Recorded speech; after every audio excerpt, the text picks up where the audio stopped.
Hello मेरे प्यारे दोस्त, मैं श्रेयांश आपका स्वागत करता हूं आपके अपने YouTube चैनल पथ सक्सेस यूपी में।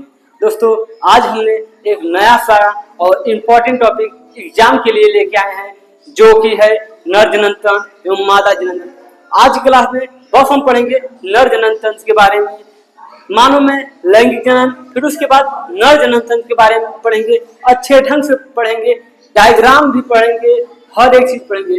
दोस्तों, जो इस चैनल पे नया है वो चैनल को सब्सक्राइब, वीडियो को लाइक, क्लास के लिंक को अपने सारे दोस्तों के पास शेयर कीजिए, क्लास के लिंक को अपने सारे दोस्तों के पास शेयर कीजिए। और जो केमिस्ट्री का 1-2 चैप्टर ना देखा हो, डिस्क्रिप्शन बॉक्स में लिंक को पिन कर दिया गया है, आप लोग जाइए देखिए। बायोलॉजी का चैप्टर 1, 2 और 3 का 1, 2, 3, 4 5 लेक्चरों तक का लिंक क्लास के डिस्क्रिप्शन बॉक्स में डाल दिया गया है, आप लोग जाइए उसे भी देखिए।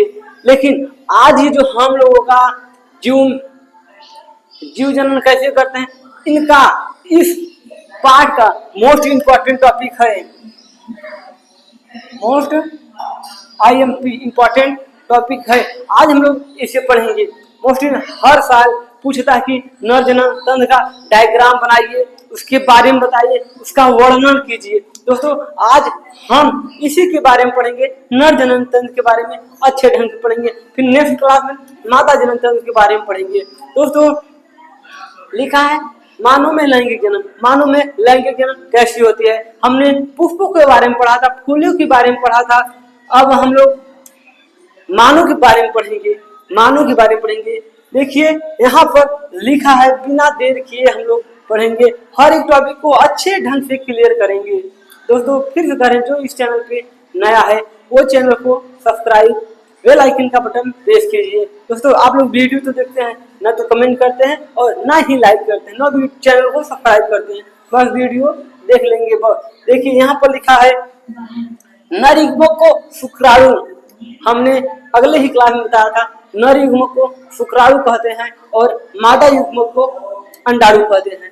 हमने जब लैंगिक जनन चैप्टर स्टार्ट किया था तभी बता दिया गया था कि हाँ भैया, नर युग्मक को शुक्राणु और मादा युग्मक को अंडाणु कहते हैं। क्या? नर युग्मक को शुक्राणु, मादा युग्मक को अंडाणु कहते हैं। इन दोनों के संयोजन से युग्मनज का निर्माण होता है। किसका? युग्मनज का निर्माण होता है। जब नर जनन तंत्र से नर युग्मक और मादा जनन तंत्र से मादा युग्मक जब आपस में मिलेंगे तब क्या किसका निर्माण होगा? तब युग्मनज का निर्माण होगा। किसका? युग्मनज का निर्माण होगा। तो हर बार हर एक टॉपिक में और हर एक लेक्चर में बताया गया था कि नर युग्मक को शुक्राणु कहते हैं, मादा युग्मक को अंडाणु कहते हैं। जब मादा युग्मक और नर युग्मक आपस में संलयन होंगे, मिलेंगे, तो वो युग्मनज का निर्माण करेंगे, युग्मनज का निर्माण करेंगे। यहाँ पर लिखा है नर जनन तंत्र युग्मकों का उत्पादक करता है। ये जो नर जनन तंत्र है ये युग्मक बनाता है। क्या बनाता है? युग्मज बनाता है, जिन्हें मादा के शरीर में स्थानांतरित कर दिया जाता है।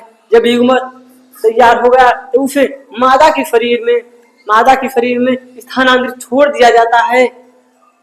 मादा जनन तंत्र अंडाणु का उत्पादन करते हैं। जैसे मानव में, नर में जो नर जनन तंत्र है वो शुक्राणु का निर्माण करता है, वैसे ही मादा जनन तंत्र में जो है वो अंडाणु का निर्माण होता है। किसका निर्माण होता है? अंडाणु का निर्माण होता है। और शुक्राणु एवं अंडाणु के संयोजन के लिए जब अंडाणु और शुक्राणु मिले तब क्या बना? युग्मनज बना। युग्मनज बनने के बाद अपने भाषा में हम बताएं, हमने पहले ही पढ़ाया है, जब नर युग्मक मादा युग्मक आपस में मिलेंगे तब युग्मनज का निर्माण होगा, उससे फिर भ्रूण बनेगा, भ्रूण से शिशु का निर्माण होगा। यही इसका कहना लिखा है। शुक्राणु एवं अंडाणु के संयोजन के लिए उपयुक्त परिस्थितियों और स्थान प्रदान करते हैं। क्या करते हैं? स्थान प्रदान करते हैं। दोस्तों, हम अब आपके लिए मोस्ट इंपॉर्टेंट डायग्राम लेके आ रहे हैं। क्या मोस्ट डायग्राम होगा हमारा नर जनन तंत्र। नर जनन तंत्र के बारे में हम लोग अच्छे ढंग से पढ़ेंगे, हर एक टॉपिक पढ़ेंगे, आप लोग इसे नोट कर लीजिए।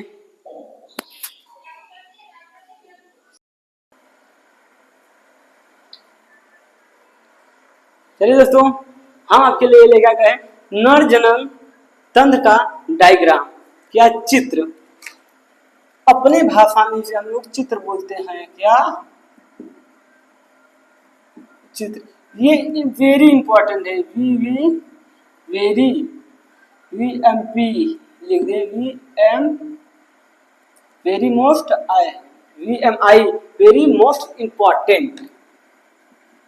ये हर साल पूछता है कि हाँ भैया, ये जो नर जनन तंत्र है इसका डायग्राम या चित्र बनाइए, बनाने के बाद इसका वर्णन कीजिए। तब आप लोगों को डायग्राम तो दिख रहा होगा कि हाँ डायग्राम इसी प्रकार बनेगा। अब हम लोग शुरू से शुरू करते हैं, एक एक पार्ट को जानेंगे कि नर जनन तंत्र में क्या क्या होता है। देखिए दोस्तों, पहले तो जिसमें शुक्राणु का निर्माण होता है, ये जो दिख रहा है वृषण दिख रहा है, वृषण ये वाला भाग है, इसी में वृषण के अंदर ही शुक्राणुओं का निर्माण होता है। किसका निर्माण? शुक्राणुओं का निर्माण वृषण में होता है।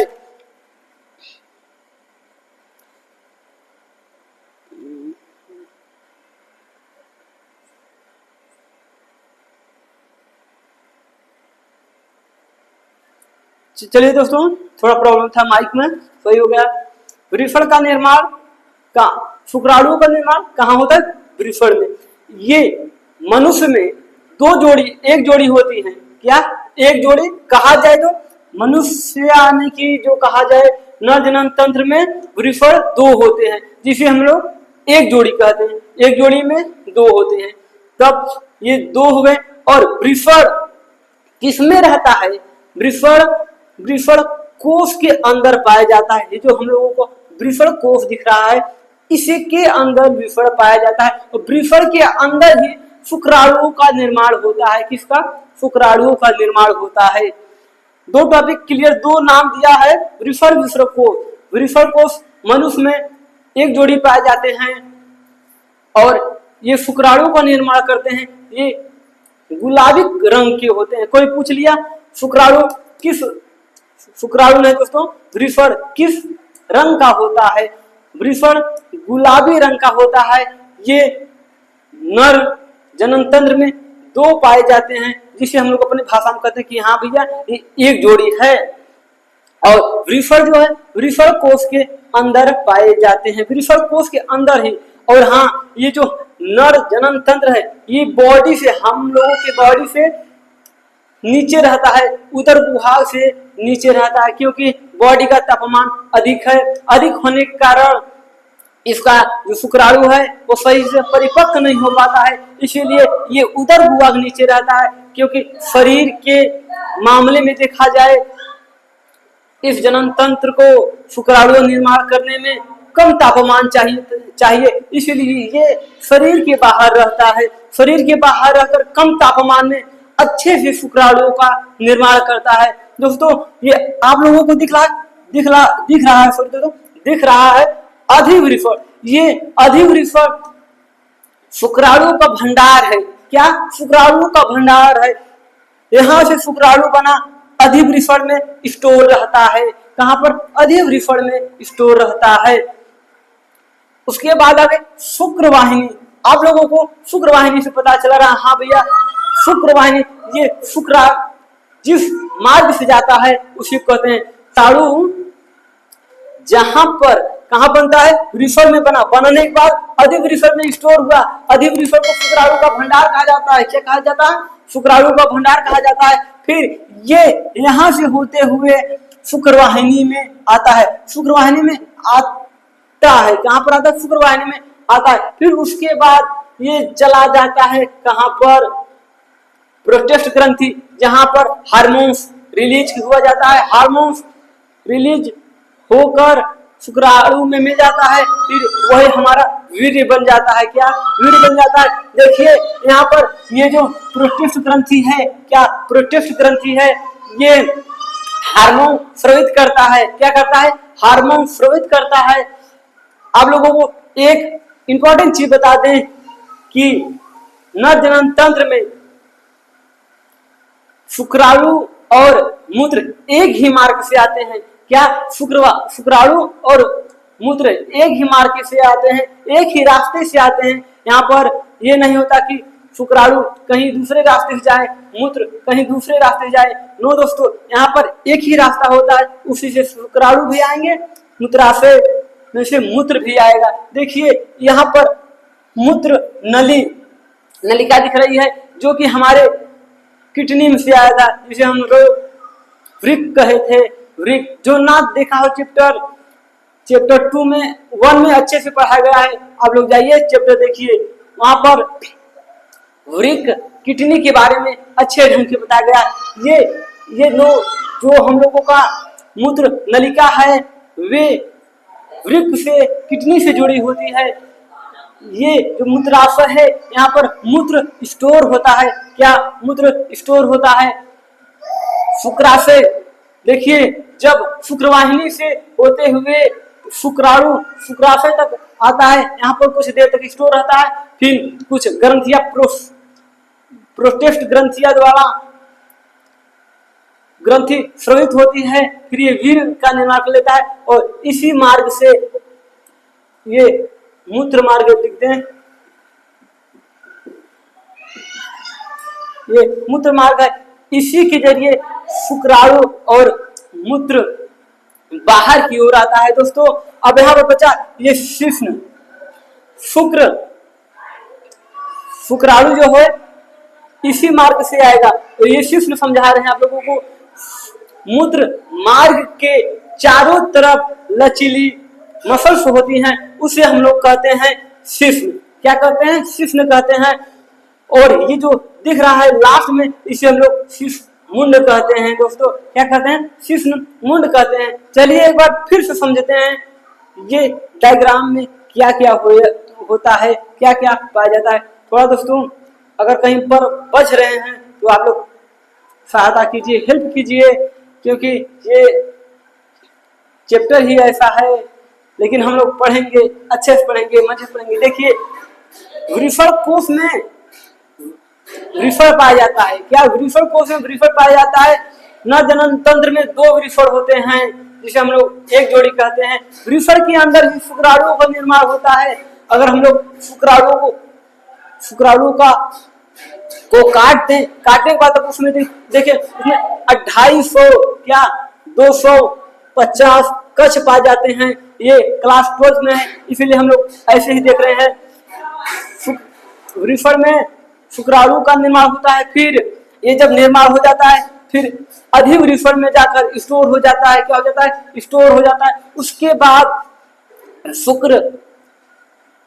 शुक्रवाहिनी से होते हुए शुक्राशय तक जाता है, फिर शुक्राशय से होते हैं प्रोस्टेट ग्रंथि। प्रोस्टेट ग्रंथि भी एक जोड़ी पाई जाती है। प्रोस्टेट ग्रंथि से स्रावित होता है। क्या ग्रंथि स्रावित होता है? हार्मोन स्रावित होता है। सॉरी दोस्तों, प्रोस्टेट ग्रंथि से हार्मोन स्रावित होता है। फिर ये शुक्राशय जो है, शुक्राणु जो है, शुक्राणु जो है वीर्य में बदल जाता है। फिर वही मूत्र मार्ग से वीर्य बाहर की ओर आता है, और उसी मार्ग से मूत्र भी बाहर आता है। दोस्तों मूत्र मार्ग के चारों तरफ मसल्स होती हैं, लचीली मसल्स होती हैं, उसे हम लोग शिश्न बोलते हैं। और उसके शिश्न के लास्ट वाले भाग को शिश्न मुंड बोलते हैं। दोस्तों ये रहा हम लोगों का नर जनन तंत्र। क्या? नर जनन तंत्र। दोस्तों आप लोग इसे अच्छे से डायग्राम बना लीजिए, ये मोस्ट इंपॉर्टेंट है, वेरी मोस्ट इंपॉर्टेंट। पूछेगा कि हाँ भैया आप नर जनन तंत्र का चित्र वर्णित कीजिए, समझाइए कि उसमें क्या क्या होता है और हर चीज का क्या क्या काम होता है। दोस्तों आप लोग इसे नोट कर लीजिए।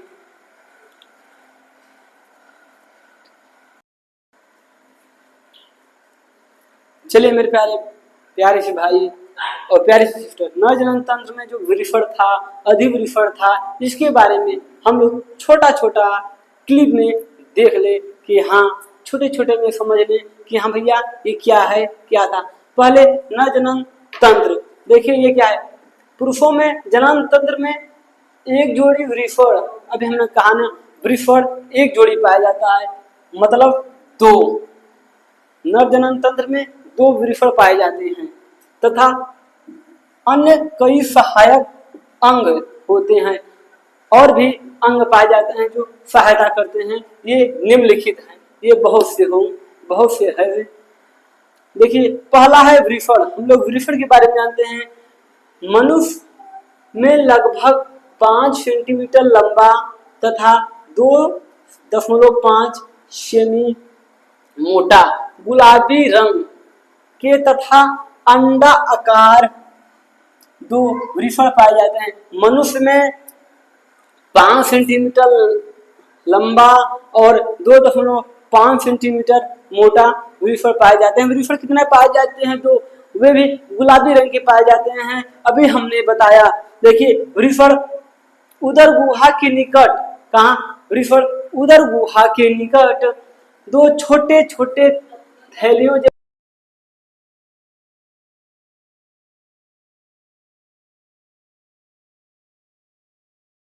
कोश के अंदर, वृषण कोश के अंदर, ये हो गया वृषण, ये हो गया वृषण कोश।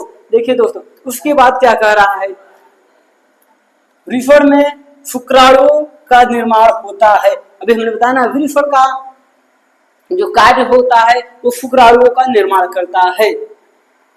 वृषण कोश वृषणों के तापमान को शरीर के तापमान से 2 या 2.5 डिग्री सेल्सियस कम रखने में सहायता होता है। क्या ये जो वृषण कोश है ये हमारे शरीर के तुलना में 2 या 2.5 से कम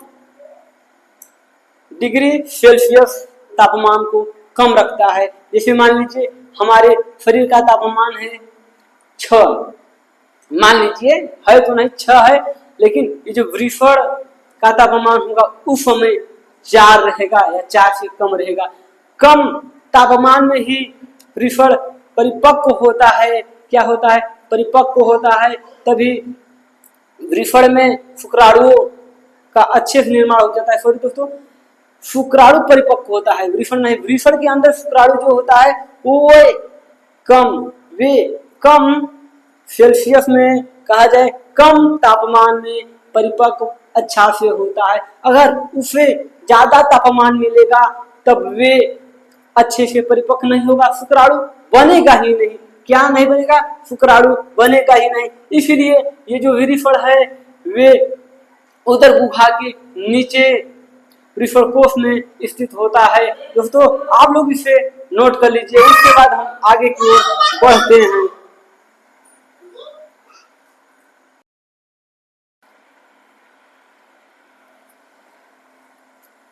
चलिए तो मेरे प्यारे दोस्तों, अब हम अधिवृषण के बारे में जानते हैं।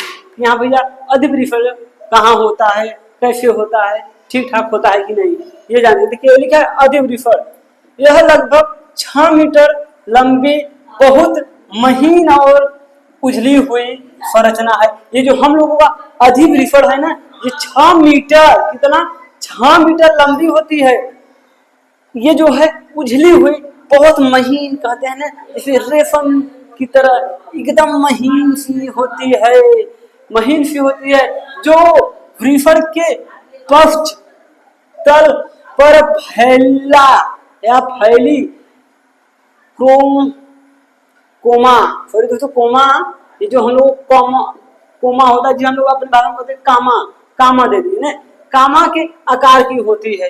देखिए जो ये हम लोग का वृषण हो गया, इसके पीछे पक्ष यानी कि पीछे ऐसी उजली हुई संरचना होती है, ढेर सारी उजली हुई संरचना होती है। ये 6 मीटर होती है। कितने मीटर? 6 मीटर। ये आप लोगों को समझ में आया अधिवृषण। अब देखिए संकलन नलिका, ये 2 छोटी नलिकाएं होती हैं। ये 2 छोटी सी नलिकाएं होती हैं जो शुक्रवाहिनी और शुक्राशय में मिलने के स्थान से शुरू होकर जब शुक्रवाहिनी और शुक्राशय मिलता है वहां से शुरू होती है, वहां से शुरू होती हैं होकर प्रोस्टेट ग्रंथि से होते हुए मूत्र मार्ग तक फैला होता है। देखिए ये जो श्रृंखलन नलिका है ये दो छोटी नलिकाएं होती हैं। क्या दो छोटी सी नलिकाएं होती हैं? ये शुक्रवाहिनी और शुक्राशय, शुक्रवाहिनी और शुक्राशय में मिलने के स्थान से जहां पर वो मिलती है, जगह ये शुक्रवाहिनी हो गई, ये शुक्राशय होगा, यहाँ पर मिली, यहाँ से ये मिलने का स्थान हुआ, यहाँ से होकर प्रोस्टेट ग्रंथि जो हमने बताया था ना, जो दो होते हैं प्रोस्टेट ग्रंथि भी एक जोड़ी पाई जाती है, वहां से होते हुए मूत्र मार्ग, ये जो हम लोगों का मूत्र मार्ग आया था वहां तक फैली होती है, मूत्र मार्ग तक फैला होता है या फैली होती हैं। दोस्तों आप लोग इसे नोट कर लीजिए, उसके बाद हम आगे की ओर बढ़ रहे हैं।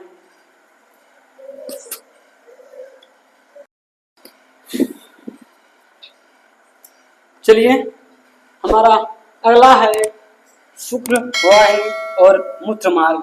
हर एक टॉपिक को अच्छे ढंग से पढ़ेंगे।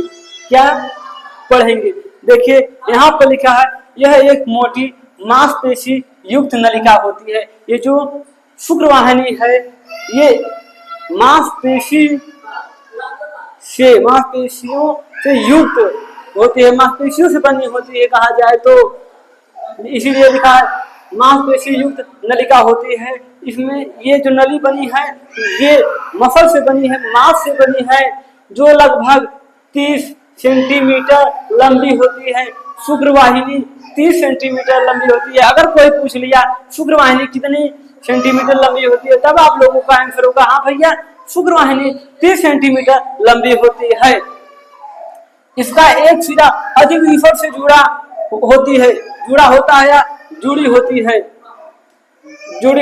इसका जो दो सिरे होते हैं, एक सिरा अधिविषर से जुड़ा होता है जबकि दूसरा सिरा शुक्राशय नली से जुड़ा होता है। शुक्राशय नली से जुड़ा होता है। जैसे मान लीजिए ये होगा हम लोगों का वृषण, इसके पीछे अधिवृषण, एक नली यहाँ से जुड़ी होती है, एक शुक्राशय से जुड़ी होती है, जो आगे बढ़कर श्रृंखलन में परिवर्तित हो जाती है। यही नली आगे चल के श्रृंखलन में परिवर्तित हो जाती है, श्रृंखलन में बदल जाती है। कहाँ बदल जाती है? श्रृंखलन में बदल जाती है। हम लोगों के पास डिजिटल बोर्ड तो नहीं है कि हर एक डायग्राम को अच्छे से समझाएं दोस्तों, इसके लिए सॉरी, लेकिन आप लोग सपोर्ट कीजिए। हम लोगों के पास भी डिजिटल बोर्ड होगा, उसमें हम लोग हर एक डायग्राम अगले साल से पढ़ेंगे। इस साल बस आप लोग सपोर्ट कीजिए। क्लास आप लोग 10th में 11 भी पढ़ाया जाएगा और 12 भी पढ़ाया जाएगा। इसका क्लास 10th का पढ़ाया जा रहा है, अगले साल से 11th का और 12th का भी स्टार्ट कर दिया जाएगा। लेकिन आप लोग सपोर्ट कीजिए दोस्तों, चैनल को सब्सक्राइब कीजिए और अपने दोस्तों को भी शेयर कीजिए कि हाँ भैया इस चैनल पर अच्छे कंटेंट मिलते हैं, आप लोग इस चैनल को सब्सक्राइब कीजिए। यहाँ पर लिखा है मूत्र मार्ग, ये 18 से 20 सेंटीमीटर लंबी मांसपेशियां युक्त नलिका होती है। ये भी जो नली होती है ये मांसल्स की बनी होती है, मांस की बनी होती है। और कितने मीटर होती है? सेंटीमीटर 18 से 20 सेंटीमीटर तक होती हैं, जो मूत्राशय से बाह्य मूत्रमार्ग क्षेत्र तक फैली होती हैं। अभी हमने बताया था जो हम लोगों का शिश्न मुंडी था वहां तक एक नली आई है, उसी नली को हम लोग कहते हैं मूत्रमार्ग छिद्र, वहां तक फैली होती है मूत्र मार्ग नली। श्रृंखला नली मूत्र मार्ग के साथ मिलकर मूत्र जनन नलिका का निर्माण करती है। किसका निर्माण करती है? ये श्रृंखला नलिका और मूत्र मार्ग के साथ मिलकर मूत्र जनन नलिका का निर्माण करती है। दोस्तों मूत्र जनन नलिका का निर्माण करती है। दोस्तों ये तो हो गया, अभी हम लोगों का और सा टॉपिक बचा है, उसे भी पढ़ेंगे, तभी आज क्लास को ओवर किया जाएगा। अगर जब तक नहीं होगा तब तक हम लोग आज पढ़ते ही रहेंगे, भले 30, 40, 45, 50, 60 मिनट क्यों ना हो जाए। दोस्तों आप लोग इसे नोट कर लीजिए।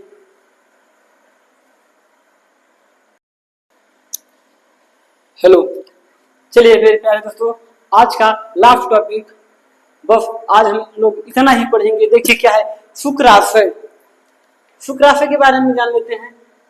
यह शुक्राणु के भंडार के लिए एक थैली नुमा संरचना है। हमने बताया अभी जब डायग्राम पढ़ रहे थे, अधिवृषण पर भी शुक्राणु का भंडार होता है और ये शुक्राशय भी भंडार होता है। देखिए क्या लिखा है, यह शुक्राणु के भंडार के लिए एक थैलीनुमा संरचना है।